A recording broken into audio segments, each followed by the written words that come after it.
Alors, dans ce premier livre, vous aviez fait de nombreuses révélations.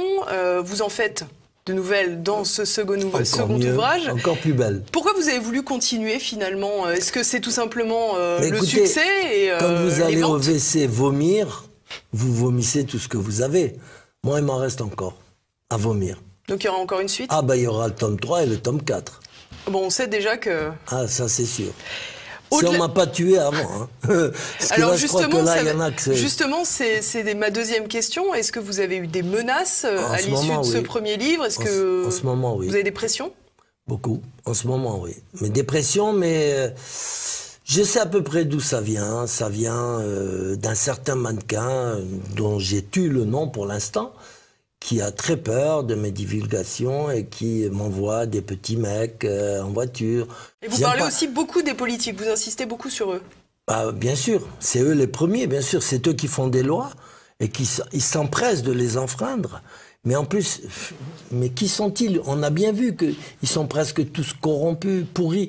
Bientôt, on arrêtera les cocaïnomanes parmi eux, j'espère. Pour l'instant, on n'est pas encore arrivé là. Mais on sait que la plupart sont pourris. On le sait. Regardez l'autre qui se branle, là, qui envoie une vidéo. C'est quoi, ça? Franchement, non, mais où on va? C'est une des plus grandes personnalités de France. Voilà ce que c'est que la France d'aujourd'hui. C'est des obsédés sexuels, des pédophiles, des cocaïnomanes. Et c'est ces gens-là qui vont nous dire à nous ce qu'on doit faire. Mais il faut qu'ils arrêtent un peu. Il faut laisser les gens vivre comme ils veulent. Si eux veulent vivre comme ça, ben, qu'ils nous laissent vivre aussi un peu tranquille. Eh non, c'est pas ça. Pour la moindre barrette de shit, on vous met en tôle. Mais eux, bien sûr, ils se complaisent à prendre avec des putes, des prostituées de partout, des petits garçons, de la drogue et tout. Ils font ce qu'ils veulent et nous, on est obligés de se taire. Et pour le moindre truc, c'est la prison. Alors justement, vous venez déjà d'ouvrir le dossier qui me semble évidemment le plus lourd de ce livre. Et c'est peut-être par celui-ci qu'on peut commencer aller dans les révélations que vous faites. C'est évidemment le sujet de la pédophilie. Ouais. Parce que bon, qui me tient beaucoup à cœur. On l'a bien compris avec le premier et également avec ce deuxième ouvrage. Donc vous avez fourni pendant de très longues années de la cocaïne aux stars, aux politiques éventuellement. Et vous avez eu affaire à des pédophiles. Notamment le Epstein français. C'est une horreur, ce mec. Il était protégé par un commissaire qui se trouve actuellement en prison. D'accord? Et il avait son hôtel 5 étoiles. Il vendait des enfants à des Saoudiens, des Qataris et tout. Et moi, je lui vendais de la coke. Il faut dire qu'à l'époque, j'étais un être sans morale. Moi, c'est pas que ça me faisait rire, mais je savais que je vendais de la cocaïne à des pédophiles et je fermais ma gueule parce que je gagnais trop d'argent. Et en même temps, à l'époque, j'étais pas moi-même. J'étais un cocaïnomane.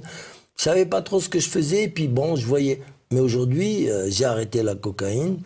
Et je sais que vous allez rire, mais c'est vrai. Et donc, j'ai arrêté tout ça. Et disons que il y a une certaine rédemption. J'ai commencé à comprendre les choses. Et parfois, je me haïs quand je me regarde dans le miroir. Je me dis, mais t'aurais dû les dénoncer à cette époque-là et tout. Mais si je l'avais fait, je serais pas là aujourd'hui pour vous en parler. Parce qu'à l'époque, ils m'auraient descendu vite fait. Il y avait le sac, il y avait tout le monde. On pouvait pas parler. On était obligé de se taire. Quand on voyait des choses pas possibles, on était obligé de se taire. Avec tous ces pédophiles qui étaient ministres, qui ont été ministres de Mitterrand et tout. Mitterrand les protégeait. Alors, à partir de là, vous faites quoi? La brigade des mœurs avait pour consigne de ne pas emmerder ces gens-là, qui allaient folâtrer avec des petits garçons à la Dames Club, que je fréquentais tous les soirs. Parce que là-bas, j'avais de très bons clients, comme Sardou, Johnny Hallyday ou d'autres. Qui n'ont rien à voir avec l'effet de pédophilie dont vous parlez. Non, mais enlever O et philie. Avec l'homosexualité, pour être propre, pour parler le langage de notre époque.